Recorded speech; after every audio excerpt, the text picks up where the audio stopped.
Hello everyone, it's me again, posting my YouTube channel again. So, not much is really happening right now, and hopefully everything goes well in the far future. So, I'm just gonna make a kind of long video, I guess you could say, where I'm gonna react to this.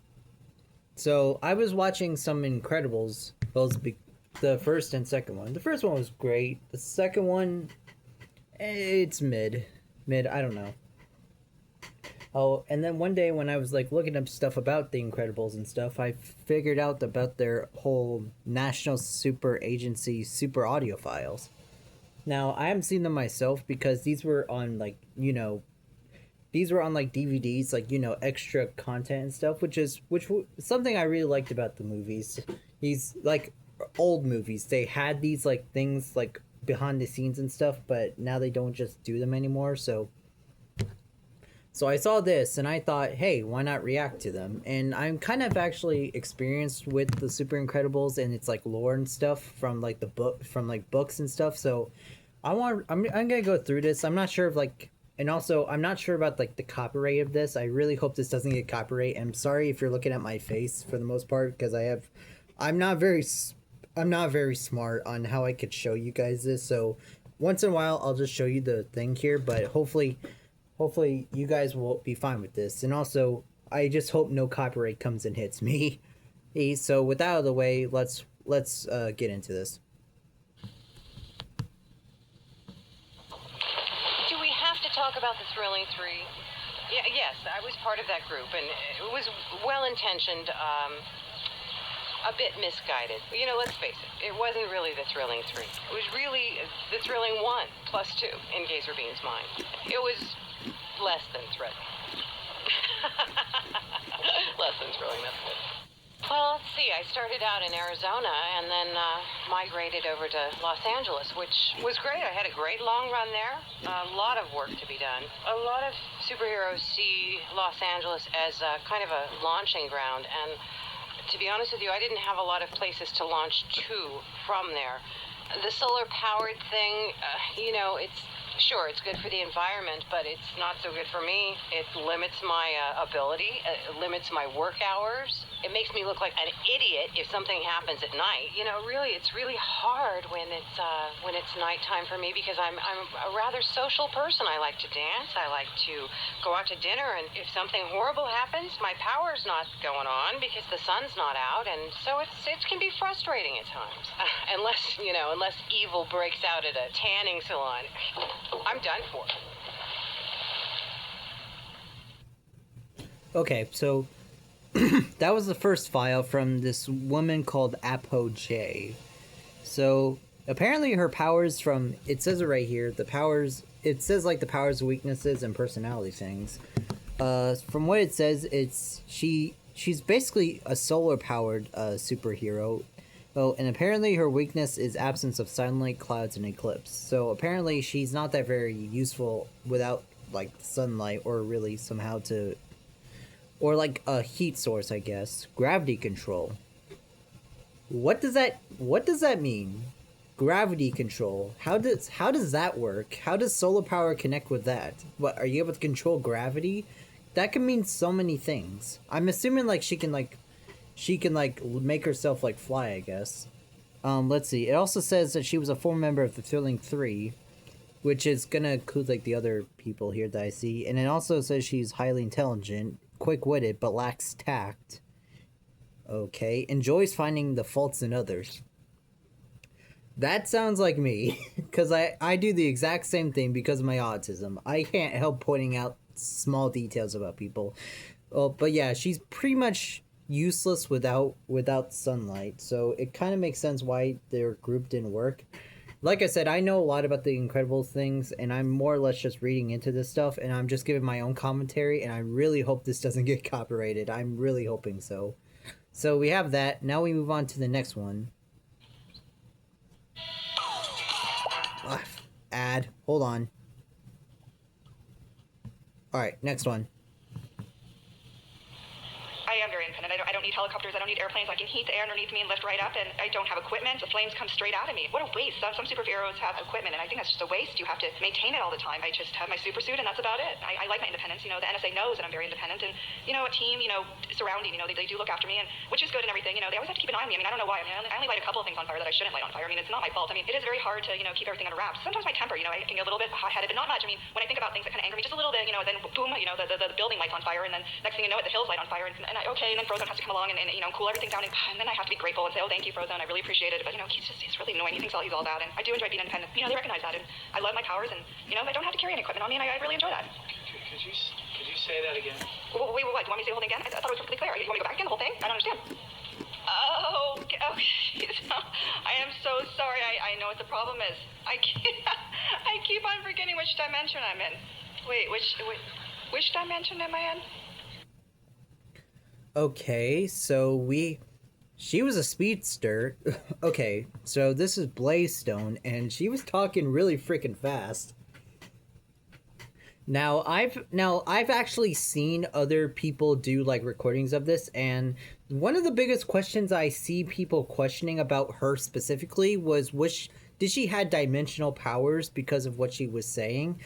From what I can gather, no, she does not have that. It says right here she's just a pyrotechnic. She can she's able to manipulate heat, basically, like pyrokinetic, discharge, heat control, and heat resistance. Flies by riding on heated air, weakness, water, and below zero temperatures. Now, I'm a little bit of a science buff, but in thermodynamics, I'm pretty sure the reason why she's speaking so fast is because like heat in like a scientific sense, it's like the molecules just moving fast. So maybe that's why she's talking really fast. It's not her going through different dimensions. It's not like a dimensional power. It's just like heat. Like heat, it has an association with speed. You would have to be a science buff. And what I probably said isn't right, but hey, you could do your research for that because I'm not really that big on it. So that's probably why she's speaking so fast, not because of dimensional powers, but just because of this. It also says that she was part of Beta Force, which is apparently a 2-partner team. Her and Universal Man, who's probably coming up at the end of this, I think. Hank. Now, I'm also going to give like other details about these characters, but I've seen like the books and stuff, like the comics, and apparently in the Elastigirl comic, she actually defected and was arrested. She even went up against Elastigirl, Universal Man, Frozone, and I forgot. What was his name? I forgot his name. The Incredible Man, the main guy. I forgot his name. I'm sorry. So she went up against him and she was arrested and then recarcerated and then got killed by that Omni drone thing. It also says right here that she was in a relationship with Frozone, which he's actually very interesting, and I'll explain to it when we get to him. But yeah, so basically, she was arrested and jailed, recruited by the NSA, watched closely to ensure she operates within the guidelines. It says. Yes. Yeah, so that's pretty interesting. So now, with that out of the way, we move on to the next character. The building lights on fire, and then next thing I look. My powers are atomic density manipulation, abilities to reshape matter. Say you have a cut or a boo-boo on your arm, I can probably do something about that. I'm not exactly a Band-Aid. I'm a little bit better than that. I'll actually heal it.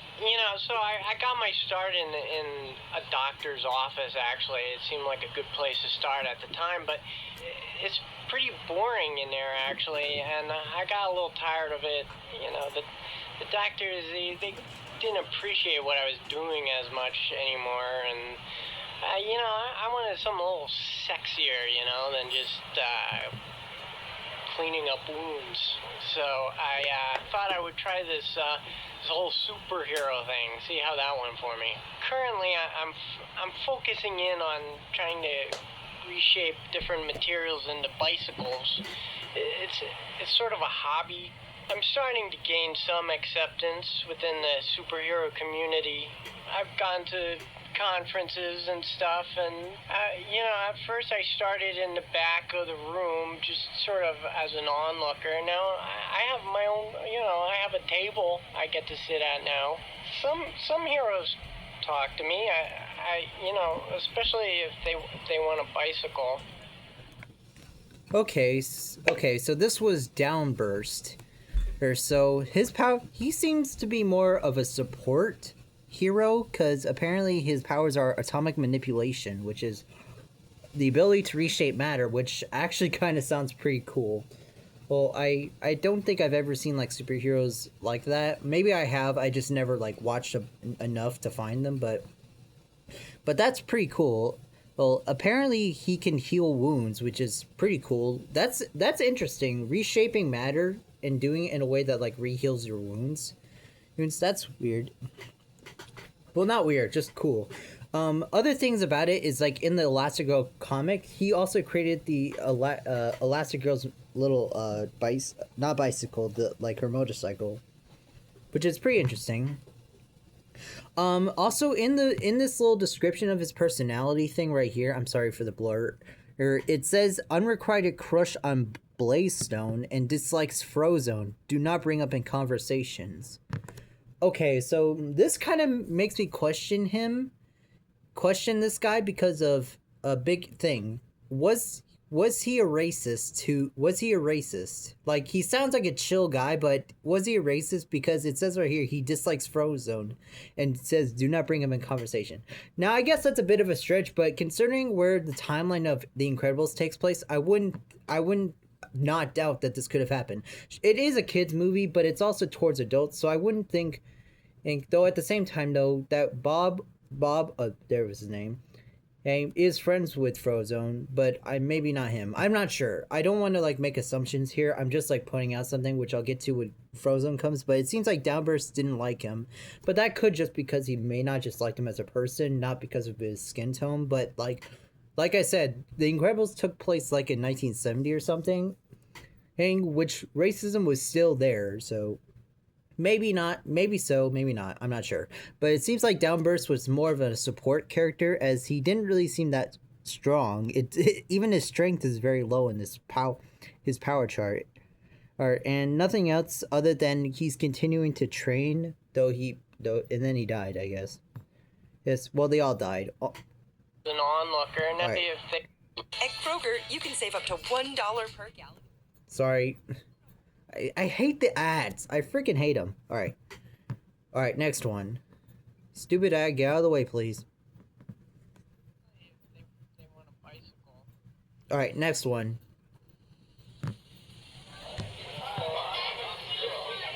Being a superhero, one of the first things you gotta do is figure out what you want the people to call you. I started out, well, let's go with the power, but, forehead ray, disintegration guy, that was too long. I couldn't do that every time I went out to save someone. Walk up to a supervillain, it's like, stop, it's forehead ray, disintegration man, and by then he's already turned tail and run. So one day I'm having lunch in a local diner, and I'm really desperate. I haven't thought of a name yet, so I'm just looking around. It's like Forkman didn't work. How about Spoon Dude, Banana Cream Pie Throwing Man, Black and White TV Guy, Menu Mensch, that didn't work. The Napkin Dispenser Guy, I didn't really want that name, but I see the placemat, it's Ralph's Diner, and thinking maybe Diner Guy. No, like if my name's Diner Guy, it's like I'm only protecting the diner. When people come in, I defend the diner, and I didn't want to restrict myself to that. Keep thinking Diner Guy. It actually fit together. I thought it had a good ring to it.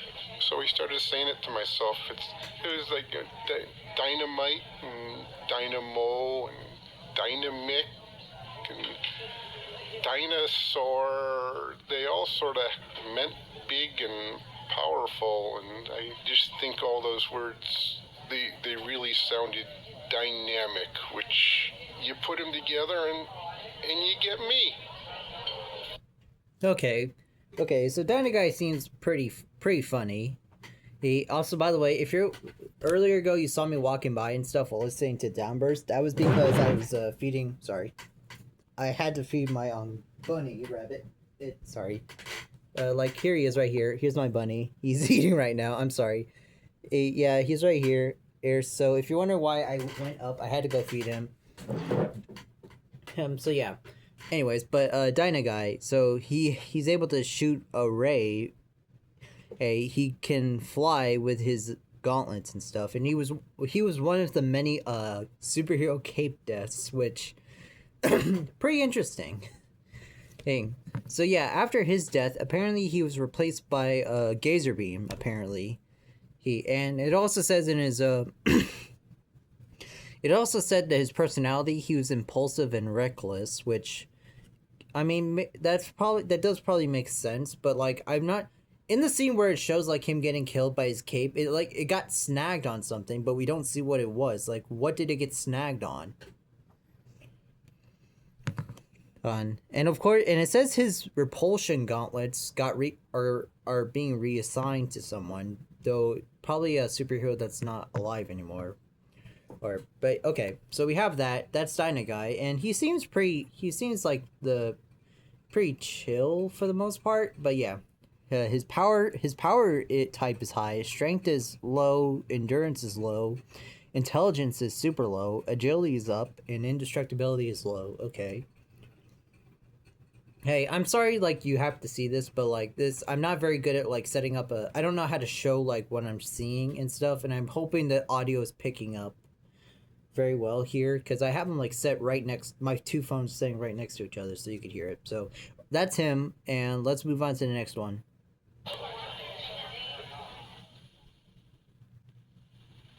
When you're a female superhero, getting clothes that don't wear out after a couple of wearings. I mean, after one good fight, I don't want to look like a housefrau, like I'm wearing a burlap sack. So, yeah, I've spent so much money. I've been broke trying to put together a good wardrobe for work. And that's just when is this problem going to be solved for me? I can't wait for the day when somebody can put together a good line of action wear. You know, action wear that will be form-fitting, that will recover after a couple of good days of work, that can really function and has style. Okay, look. If I do a couple of good moves, hold on. If I do a couple of moves like, I'm sorry. Well, if I do a couple of moves like this.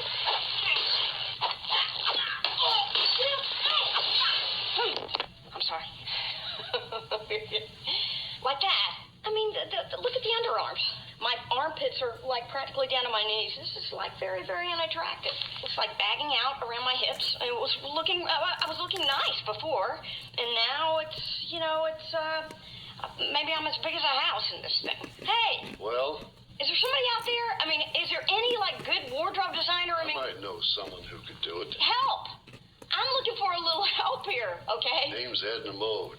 She is a bit tough to deal with, and she won't come cheap. You know what? I got a good question. How come the NSA, the National Supers Association, isn't paying for my action wear, huh? Just remember to save your receipts. I don't think you guys want me playing for any other team, do you? Okay, so that was Elastigirl. The heartthrob for many teens of that age.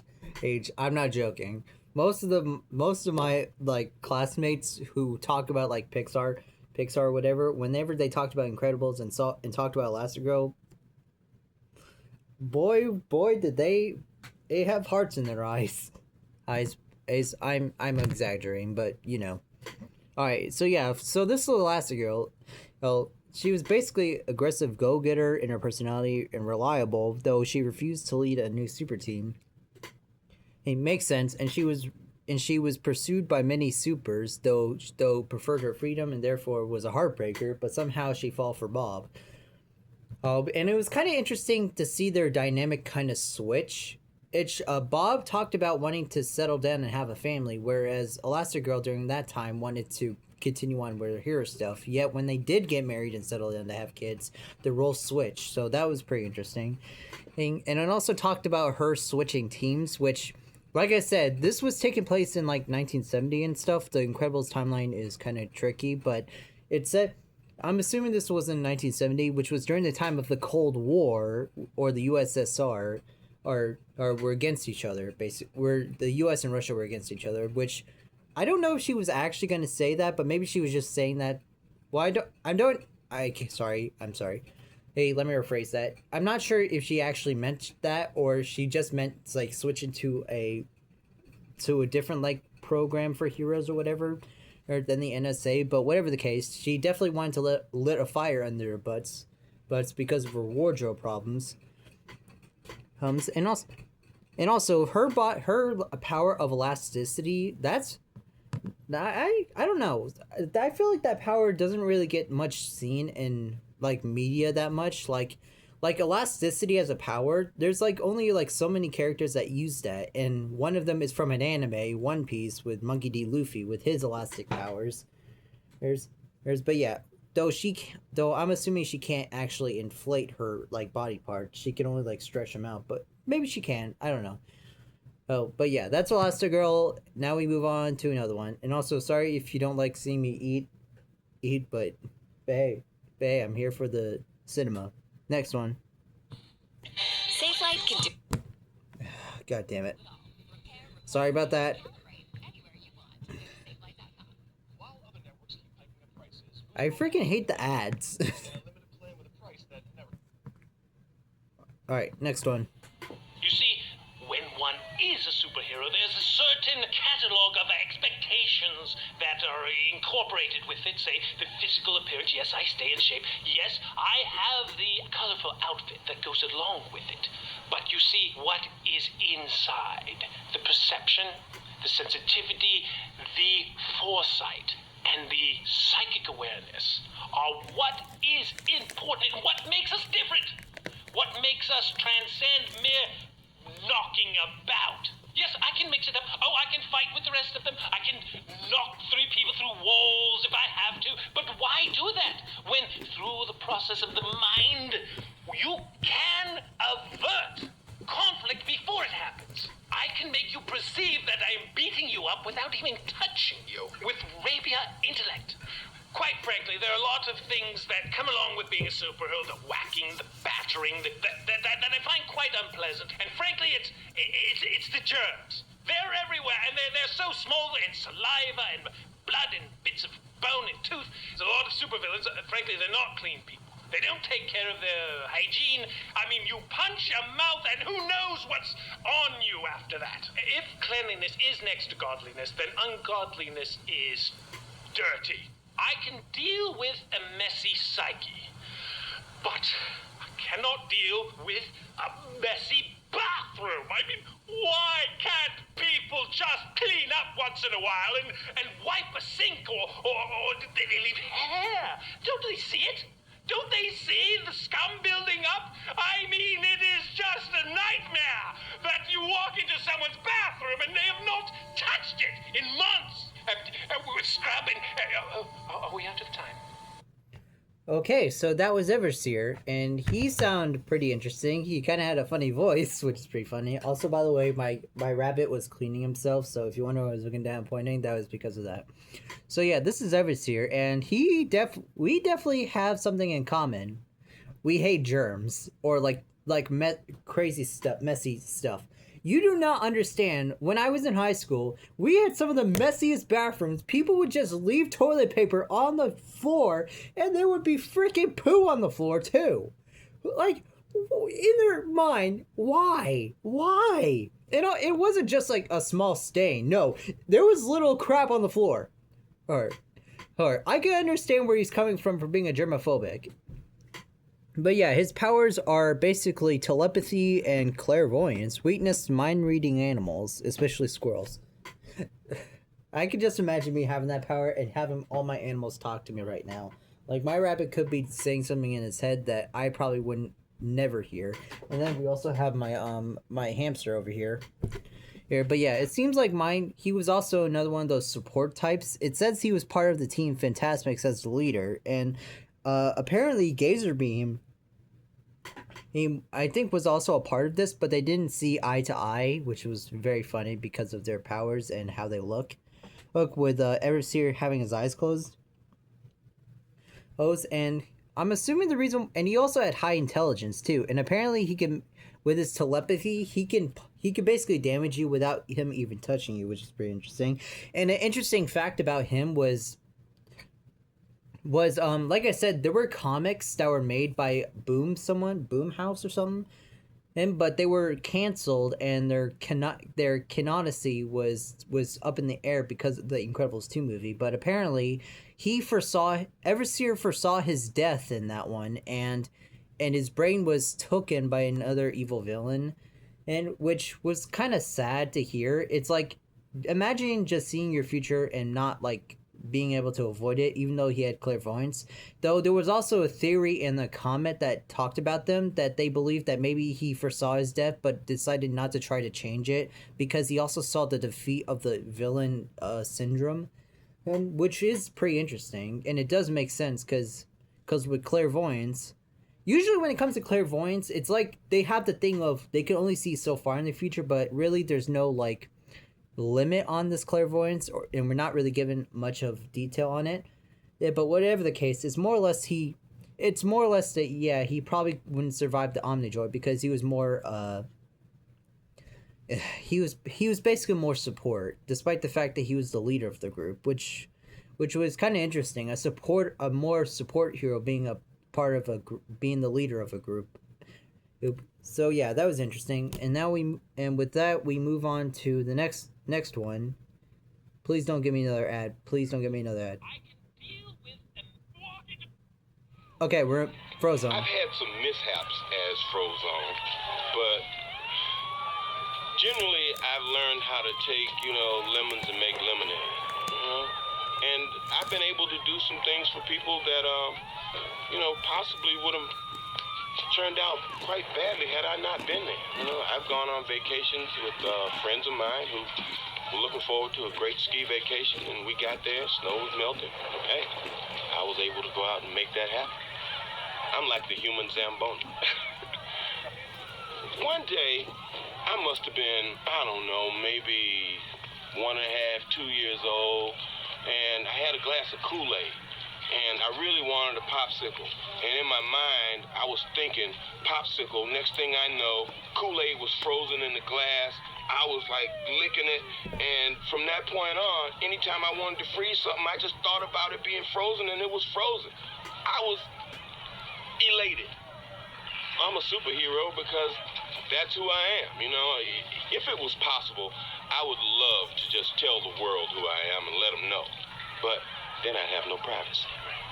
There'd be, babes lined up around my house. There'd be guys calling every day trying to ask for a super favor. You know how that is. Okay, so that's Frozone, which was pretty cool. Well, Frozone was definitely the funniest part of that with his "Where's my super suit?" That was pretty fun. And however, like I said, he's an interesting character. Here's a fun thing you may have not noticed. Did you notice that he was the only black character of the superheroes? Like, here's the thing. I went through the whole scenes of Incredibles trying to see other black superheroes, and he was like the only one.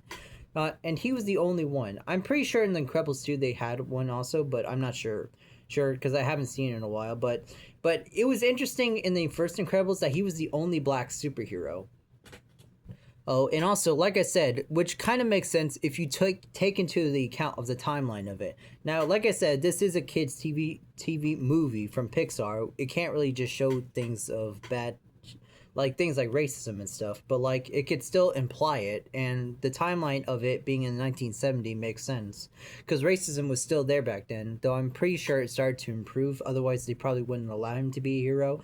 And it also says right here, he said he tried to compete in the Winter Olympics as Frozen but was rejected by iOS, which could be because of his powers. Maybe they didn't want him cheating, or they could have been racist and didn't want him there because of his skin color.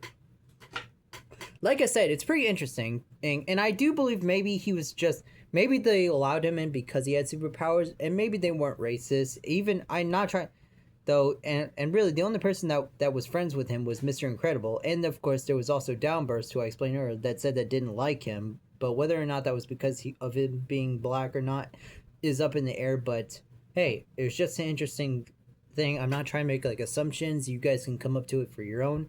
If you have any, please leave me in the comments and I'll probably talk about them. So yeah, there's that, and hopefully, so that's Frozone, which is, yeah, I really like him. He's pretty cool. Now we move on to the next one. Hopefully we don't get another ad. And we did get another ad, and I caught it just in time. Alright, next one. I hate these ads. Alright, next one. There's always going to be a lot of collateral damage. There's lots of villains, and there's lots of villainous deeds going on at any given time. Part of my job is to prioritize which villains I'm going to combat. You know, so, I take a look around, I see if there's any good-looking women who need to be rescued immediately, and then I sort of start from there and work my way down the list. You know, if you've got Tubby Joe Schmo over there with a laser pointed at his head, he might have to wait in line a little while. Yeah, I've fought my fair share of villains, and they all have their own unique challenges. You know, they got their zombie monkeys and their giant laser robots and their super aquatic ninja pygmies.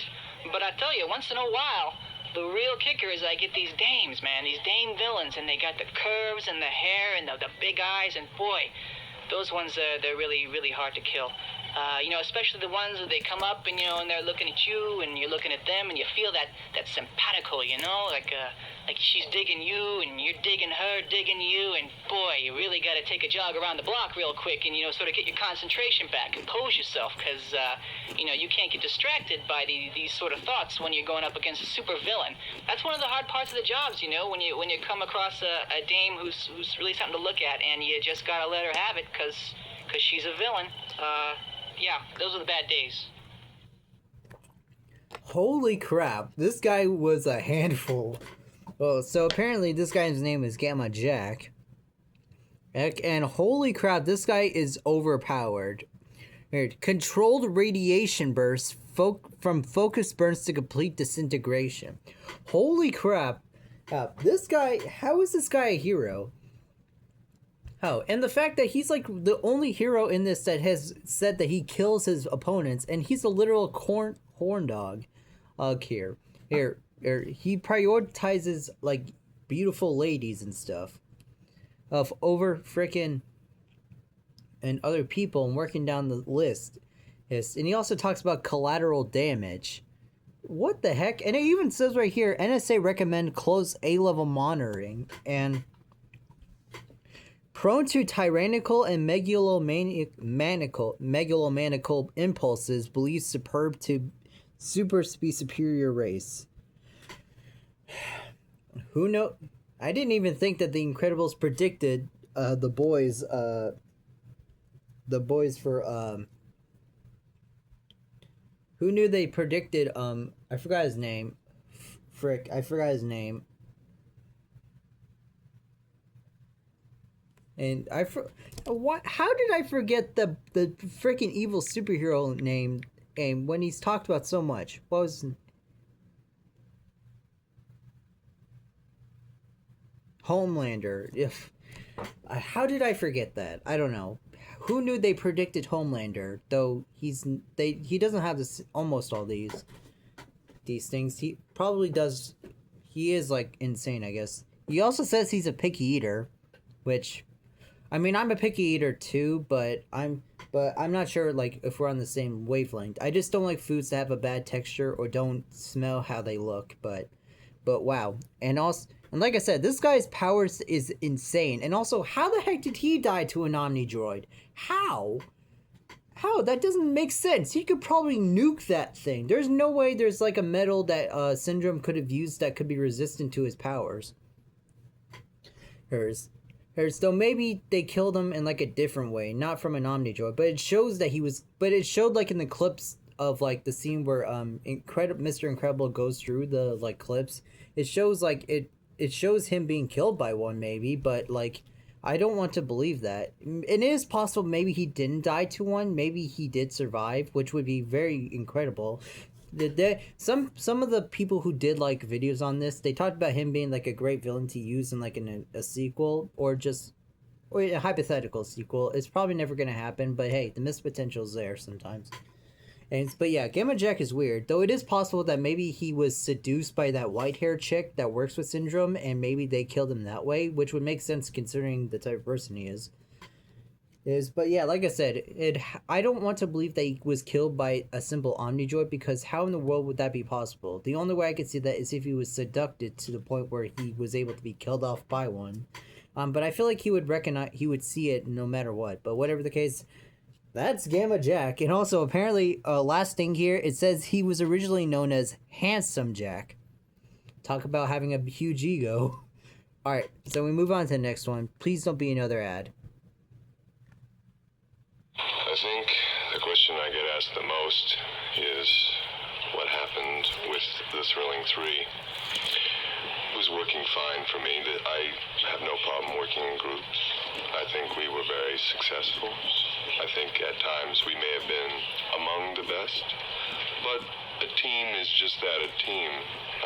And then any time you take individuals and you put them in a contained environment, they tend to react like oil and water sometimes, or peanut butter and chocolate.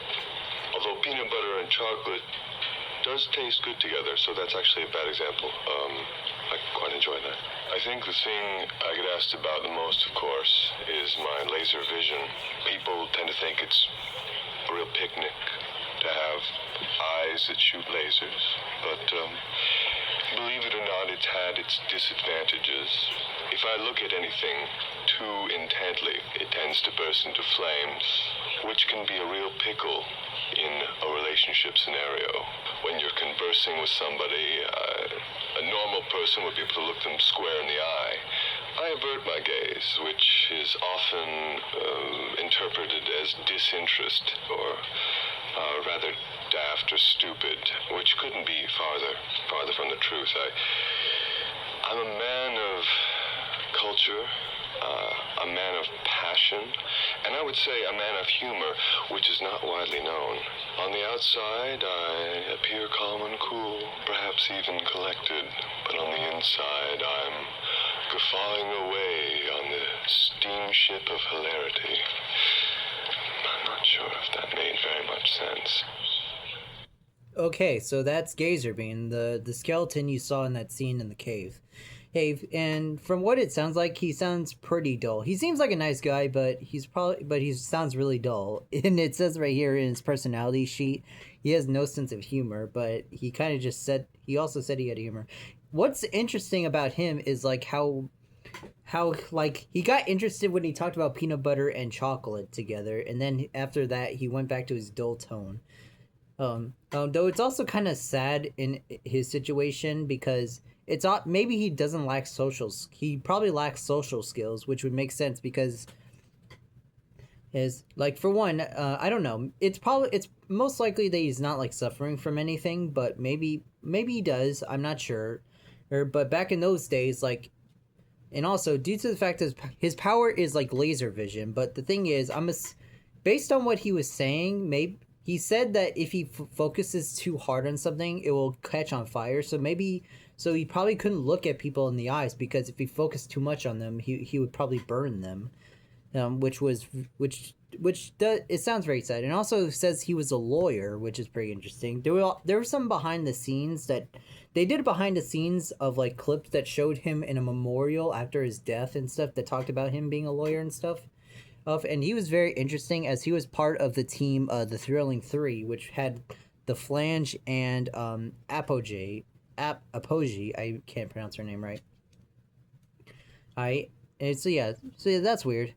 It's upsetting to see him die. It was really sad to to see the behind the scenes for him, because all I get is like a single picture of him in like a newspaper, and then it shows him dead. That was dark. That was like, I'm pretty sure this is like the only Incredibles is like the only one that shows like death in their movies. I'm not in the Pixar like show.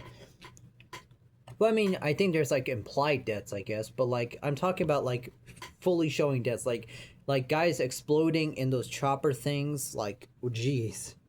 So yeah, there's a Gazerbeam. He sounds pretty cool, and he's basically the Cyclops superhero. All right, next one.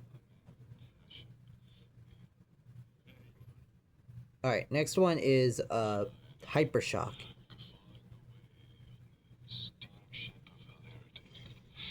Sorry, hold on. Alright, Hypershock. Hey, how you doing? I'm Hypershock. So I have seismic wave generation, which is the ability to create earthquake-like disruptions in the ground to stop the bad guys with my dual seismic amplification hammers and one on each hand. No, I did not buy them at the hardware store, haha. Fly around with my vector thrust fusion rocket rucksack getting from place to place, and my powers enter effectual and non-solid materials, but if I can get a 6.0 on the Richter scale, I can generally stop whoever's out there and... We gotta talk about this. Hang on. Hey, Irv. Hey. Where's Irv? I need coffee. Yes, hello. I need some coffee. Very nice. No, I don't want tea. I want coffee and put some aspirin in it or something. How about coffee made from aspirin? You know, you people, you just don't do your homework. And look at this. What is this? Cheap. Spend a little money on your gear if you're gonna have a super in here, okay? And you, who are you? You know, I could be out solving crime at the very least. We're solving this hangover. Ow! Oh. Okay, so that was interesting. And so that was Hypershock. And apparently he was a drinker.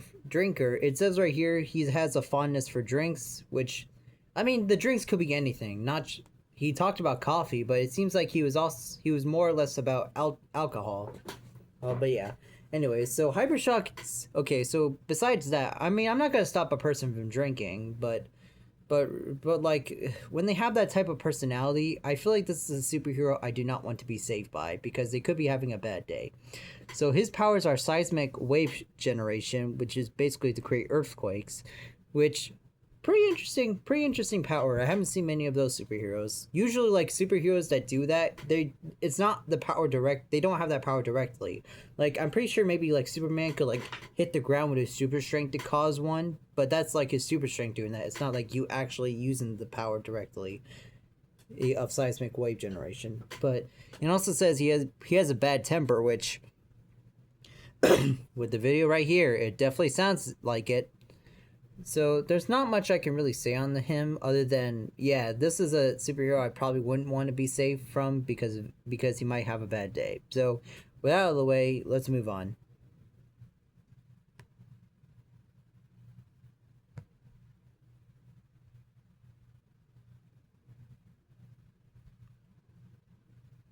What?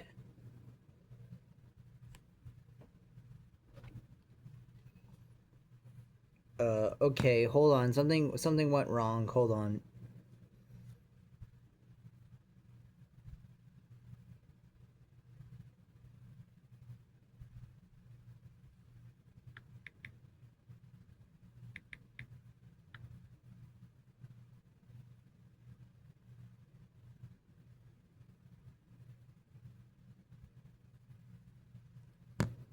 Okay, something happened. The audio kind of cut out, so I need to find...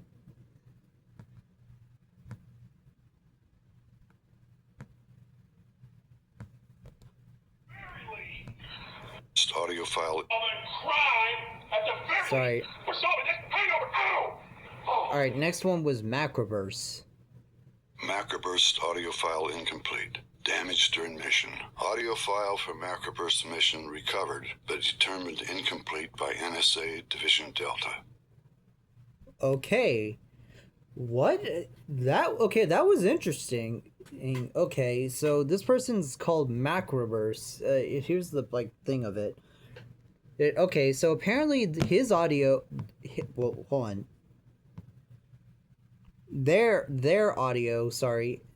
apparently is gone. So from what it said, their power is wind generation. So basically to control wind. Their weakness is claustrophobia, which is like a fear of tight spaces, which I definitely do have. I really don't like being in tight spaces. He was part of the Phantasmics as supply group transportation and served as psychic to Everseer, but they were oddly androgynous due to constant wind disruption. Is obsessed with maintaining their hair, his or her hairstyle. Wait, hold on. Oddly androgynous due to constant wind disruption. I'm pretty sure if you're wearing a tight suit, you could tell, but I'm not trying to. I don't know. They could be like, I don't know. They could be a they them maybe transgender situation because of what it said here. But dang, this one is so interesting. All the other ones had all the other ones were the audio files from them, and yet this one just goes like this. Macroburst audio file incomplete. Damaged during mission. That is so interesting. Macroburst audio file incomplete. Sorry. Damaged during mission. Audio file from Macroburst mission recovered, but determined incomplete by NSA Division Delta. Okay. Alright, so we move on to the next one, I guess.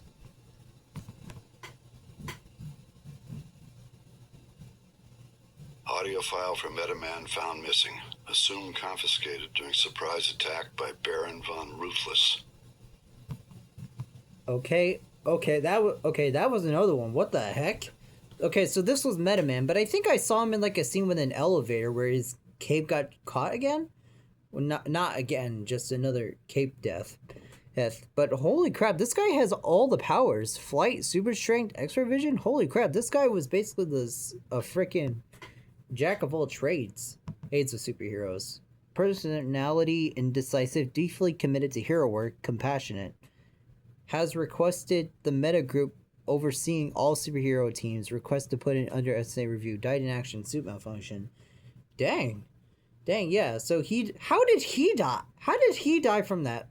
Here's the thing. It says right here that they have indestructibility. His indestructibility is low, which, okay, I'm assuming like indestructibility, if they had it high, they wouldn't be able to be killed. So that's what. So if they're low, they can be killed just through simple means like that. But dang, I feel like he could have survived somehow. But no, he had to die from cape malfunction. And apparently, it said that his tape was confiscated by a villain, and who I think I heard of, Baron von Ruthless. I think Frozen talked about him like being captured by them, and then he goes something about how he escaped because he starts monologuing, which is pretty funny.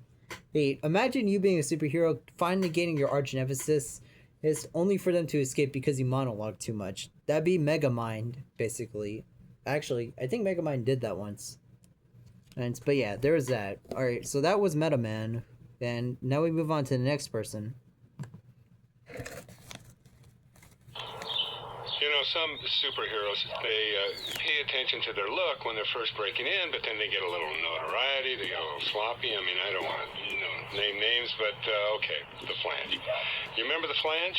Oh, Flange. I mean, I love that guy. Hey, Flange, you know I love you, and I'm not talking out of school here, but the outfit, come on. I mean, he wore that out, but he didn't even have it cleaned. He had schmutz on it from other battles that he fought, and he actually worked on his signature yodel for a year.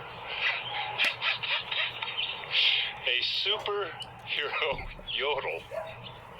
If you can grasp that, I'd see him occasionally, we'd be at the same catastrophe. And he would come up to me, hey, Mr. I, I've been working on it, what do you think?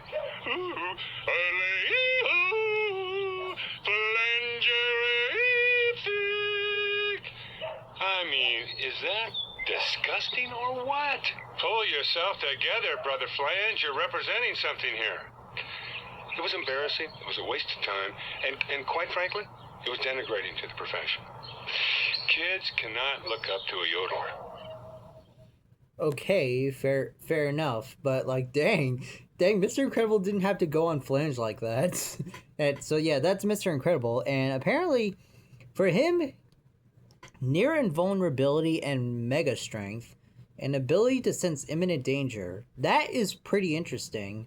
In many of the scenes, it like shows him like doing this with his head and stuff, or like sensing things, and I'm like, why is he doing that? So and this makes a lot of sense. I just thought he had super strength, and also I didn't know about his near invincibility, though that wouldn't make sense when he went against the robot and got like slammed around, I guess. But like, dang, apparently he was obsessive over the Incredible. And it said he won a legendary eating contest with Thunderhead at NSA Picnic, eating 47 bonsaberry pies, 8 banana creams, and 3 apple crumb and litter of mayonnaise. That sounds vile. Well, I mean, no, the pies sound delicious, I guess, and apple crumbs, I don't know what those are. 3 banana creams, I don't know what those are either. I like bananas, so. Oh, so yeah, he was pretty interesting, and like I said, the way how his and Elastigirl's like viewpoints switched on like family and their superhero work is so interesting, and also his ability to sense imminent danger is like super like, it's like that explains a whole lot, and also that's like a big pain if you're living in the when he had to go into hiding basically and not be a hero anymore. He probably had to deal with that imminent danger thing like a headache probably. So yeah, that's them. So now we move on to the next superhero. So let's see. I'll be happy to answer any questions you have. I just, it's kind of off day for me. I blew out the pipes. I was trying to seal off this thing that came out of the water. The villains, they always got those bases and stuff. So the funny thing is I blew out my pipes by blowing out the pipes. You know what I'm saying? It's a little joke. The play on words. Yeah, well, the Thrilling Three. What can I say? That was a good idea. I mean, I'm not sure I really know what happened. People blame me and they say there were these, conflicts. Excuse me. A little dry, but I don't know what they're talking about. I mean, Gazer Beam and I got along fine. Excuse me, I'm having a little trouble.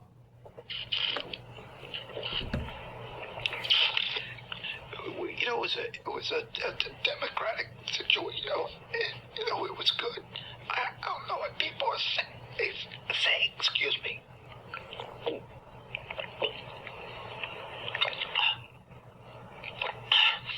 I like Gazer Beam. He was a good guy. Forgive me.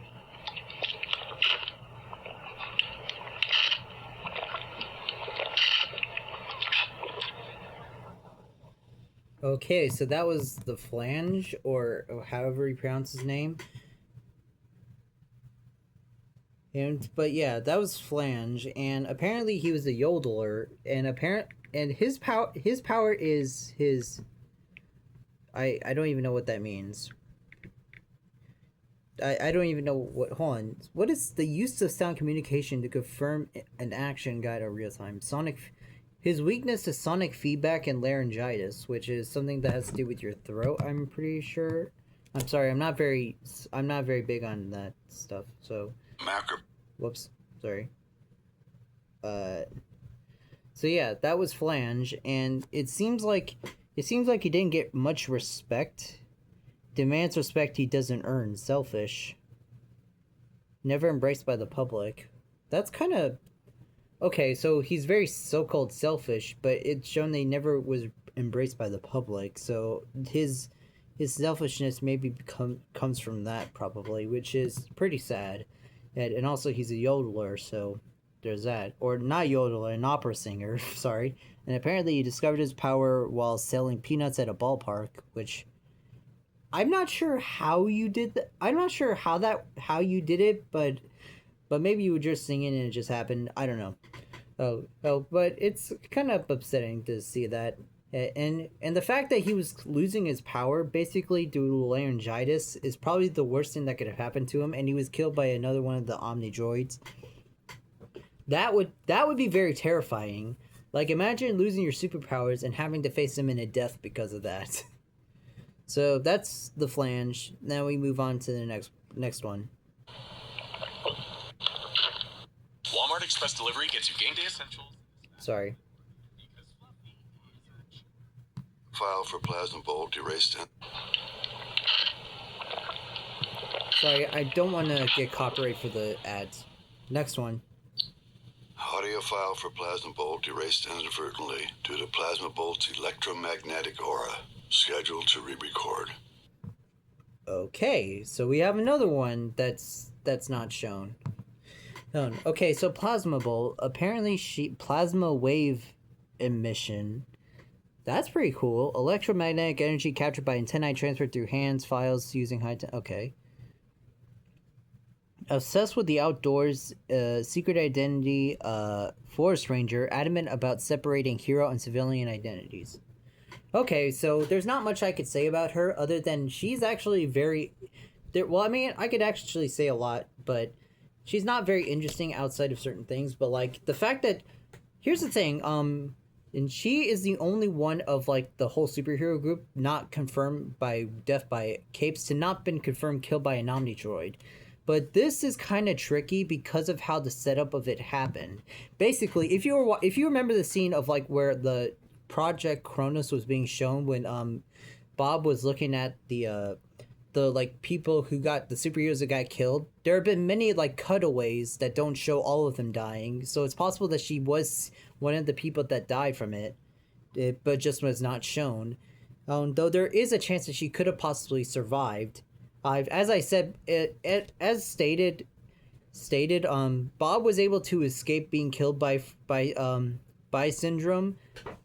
So it is very possible that she probably escaped, and this has some evidence considering in her personality thing. It said her secret identity was a forest ranger, and she was adamant about separating hero and civilian identity life. So it's possible that maybe she could be the one person surviving, but that wouldn't make much sense in the grand scheme of things because why would she be the only one to be able to survive and not others?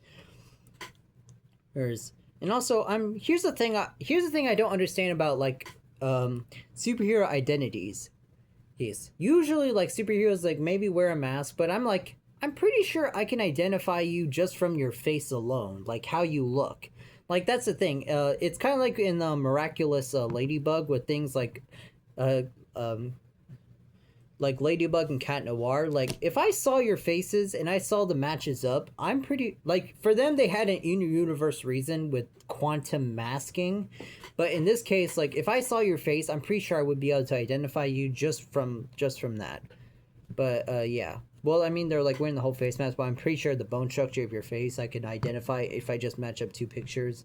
But yeah, there's Plasma Bolt. So we now move on to the next one. Sorry about that.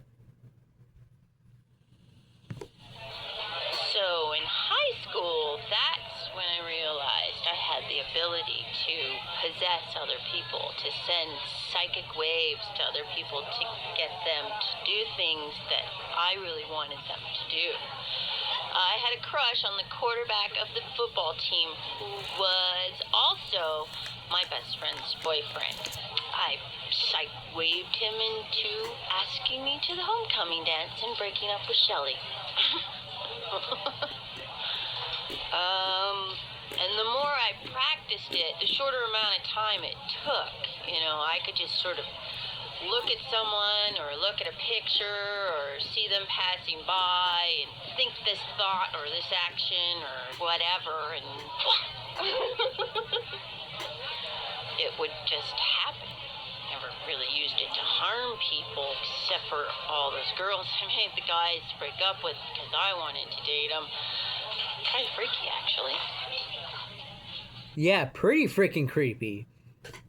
Okay, so her power is basically to take control of other people.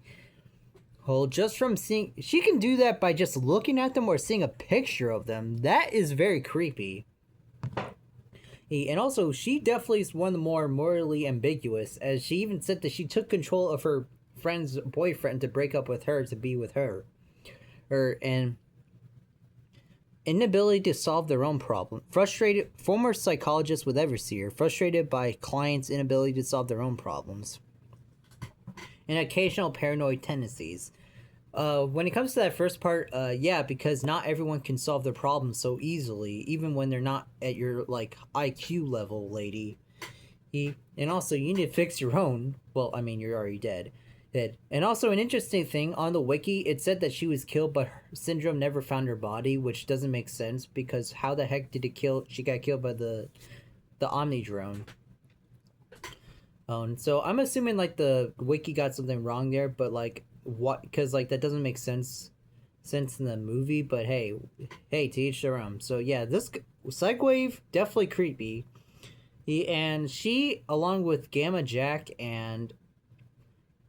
yeah, I feel like these two are the ones who actually deserve to get killed by the Omni drone, if I'm being honest, because I mean, just look at the type of people they are. Gamma Jack is a megalomaniac and shit, and then we have Psychwave.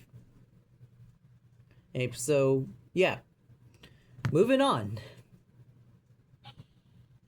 Splashdown audio file irretrievable due to water damage. Okay, another one of these tapes. So Splashdown, another guy who died of suit malfunction. So this guy basically was an underwater superhero, which is pretty interesting. Must stay intensely hydrated, so he can't even leave out of water? Dang. Well, not out of water, he needs to keep drinking water. Dang. Alright, so there's not much I could say about him. There's nothing interesting per se, so I think we could just move on. I'm sorry if maybe somehow he's your favorite or whatever, but yeah, we move on. There's vapors, kind of gases in the air, and I can take them in. I'm kind of like a sponge in that way. I emit them however I want. I can emit your oxygen, I can emit carbon dioxide, carbon monoxide, whatever you need. It really depends on the situation. Say there's a fire, and I gotta save people or whatever. Basically, I can take the oxygen out of the air, and that stops the fire. On the other hand, if there's a bad guy, I just emit the oxygen, and the fire gets a little crazier, and then, bad guys smoked. It's kind of awesome. Because I'm all about gas emissions. Yes, I have been the butt of many jokes. Maybe it's just because I'm too... What? What? Oh, I said butt. I said butt. What do you want? It's a good time. See, this is exactly what I'm talking about. I've got powers. They involve gases. What do you want? Okay, so that was pretty interesting. Stormicide definitely kind of walked into that joke. So yeah, she can basically absorb and emit vapors of various properties. And in her personality, excellent multitasker, caretaker for an ailing uncle. Oh, that is so upsetting. That is sensitive to criticism. Yeah, okay, committed to hero work. Yeah, but the whole caretaking to the ailing uncle... Dude, that must have been terrible for him. Imagine you being that and you're like, uncle, wait, I don't know the family tree thing, but like her taking care of her uncle and then her dying and leaving him to basically die on his own, that's really upsetting. And I really hope that doesn't happen to anyone else. But dang, there's that. So yeah, that's Stormicide. Pretty interesting. So we now move on. We're almost at the end of this, actually. We have 3 minutes left. Next one. Sorry. Man, I really hate the ads. The ads, I really don't like them. And I don't want to pay to get rid of them. Alright, next one. Stratogale's mission audio file deemed incomprehensible. Suspect either faulty recording equipment or a high level of ambient wind noise. Okay. Stratogale, okay. Weakness, teenager? She was a teenager? And also, I think this is the woman that got shredded up in the airplane scene. What the heck? Not Syndrome. He was at the end. But, like, dang. Hang. And also, she can fly and stuff. Subsonic. Super strength. Dang. Fluent in 6 dialects, 10 species. Communicates with birds.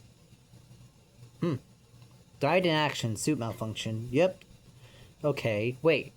6 dialects, like different languages or like accents. I'm not sure what dialects are, or maybe with birds. I don't know. Okay, so that's Stratogale. She was apparently a teenager, and that's like really confusing. Like there's like scenes of her being at the wedding for Bob and Elastigirl, but yet and also in the next scene it shows that she's basically the same when she got killed by that plane, and there's like something about her dying in 19 something. And so, like, the timeline for Incredibles was definitely not thought out very well, though I'm not going to criticize him that much on it. But dang. Dang, so, yeah, a teenager died in this movie. That definitely is not, I don't know if that's the first time, but probably not going to be the last. Alright, next one. Thunderhead PSA, stay in school, take one.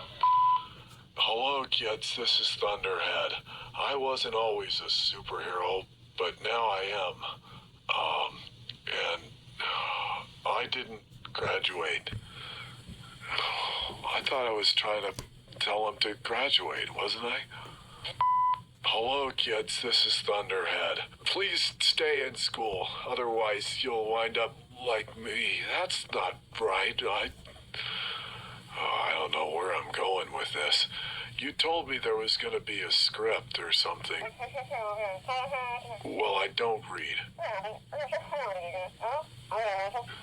But you were gonna tell me what to say in through the headphones, and you're not telling me anything except go again. Hello, kids, this is Thunderhead. I didn't like school much, but maybe you will, because you probably won't have the same teachers I had. That's not so good. Just aim high, and Thunderhead believes in you. Thank you. Okay, that was really sad and really hurts me. Hey, so it seems like Thunderhead probably has like a learning disorder or something. And it makes, so pushover, easily controlled by his emotions, loves kids. He adopted 5 children. Dang, and raising them with help of his roommate, Scott, died in reaction with suit malfunction. Yeah, that's very upsetting to hear that. It sounds like a man who didn't get like the help in school and the fact that he said, "Hey kids, I hope you don't have the same teachers as I did." That breaks my heart so much. Especially because of my own autism, and I didn't really have the same type of help too, but my teachers, some of them were nice, some weren't, some were just dingbags, whatever. So yeah, there's that. So it's really upsetting. I really hope that doesn't happen to others like us. So there's that. And also, I thought I kind of thought that he was gay, kind of, because apparently he was raising the kids with his roommate Scott. I thought he may have been gay, but then there's the scene that shows him malfunction where he was bound to a woman, so it's possible that maybe he was just helping them as a favor, I guess, not much of an actual gay relationship, maybe. Though I can go both ways, I don't mind it. I just thought that was interesting, and I'm just giving my own perspective on this. You guys can think of whatever you want. Now we move on to the next person, which I think is the last one. Most superheroes have the alter ego so they can have the so-called normal life. Me, I choose not to. I don't see why I get so much flack for not having an alter ego. I mean, it's supposed to be a secret. No one's supposed to know. So what's the point? So if I take a girl on a date, I'm wearing the costume, sure. They like to bask in the awe of Universal Man. But then we're alone, you know, with the candlelight music and the Pericomo and the fragrant oils and things of this nature. Then they come to me and they say, "Oh, Universal Man, maybe you take off the mask. Maybe we can see who's underneath." There's no one underneath. They would be horrified if I asked them to take off their face. This is what Universal Man wears. This is me. Other than being indestructible because of my high density, I am just like you. And that's when the breakup starts, with the late-night recriminations and the slamming of the doors and the shattering bottles and the things of this nature and the redistribution of the assets and the "it's not me, it's you, it's not you, it's me." But in Universal Man's experience, it's always you. Okay, so that was Universal Man. And so based on that, okay, so low self-esteem, unsatisfied with secret identity life. So it seems like he only wanted to just keep his identity a secret because of that. And he's also near indestructible. Well, and how did he die from a Omnidrone? He's the first one to get killed by one, apparently. And yet he could have made himself very invincible even. It even says he can make himself into a black hole. That is interesting. Dang, so yeah, I have a lot of questions about this guy. How the heck did he get killed by one? there is like a possibility maybe that he let himself be killed. Like when the superhero had to go into hiding, that was his whole life, and that was basically taken away from him, which is really that could have explained that maybe he went to like a deep depression. Maybe he wanted to, maybe allowed himself to be killed by it, because it said he can control his molecular density, so alter it, yeah. So he could basically make himself not indestructible and maybe allowed himself to be killed that way.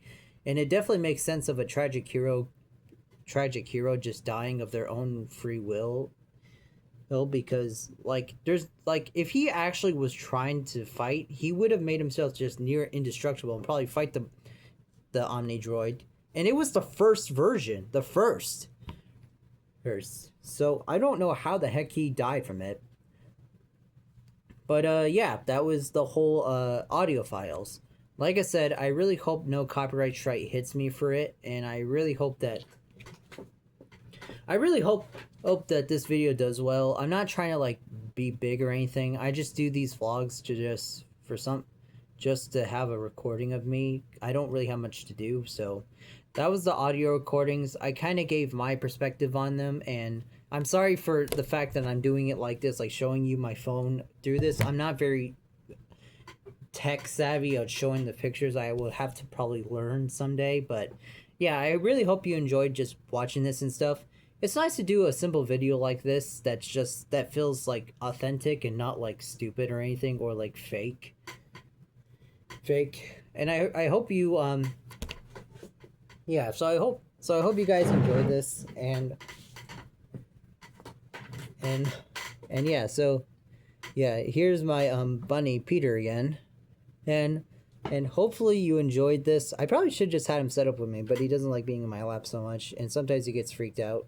So yeah, hopefully you enjoyed that and everything, and I'll probably do another like video tomorrow. So have a nice day.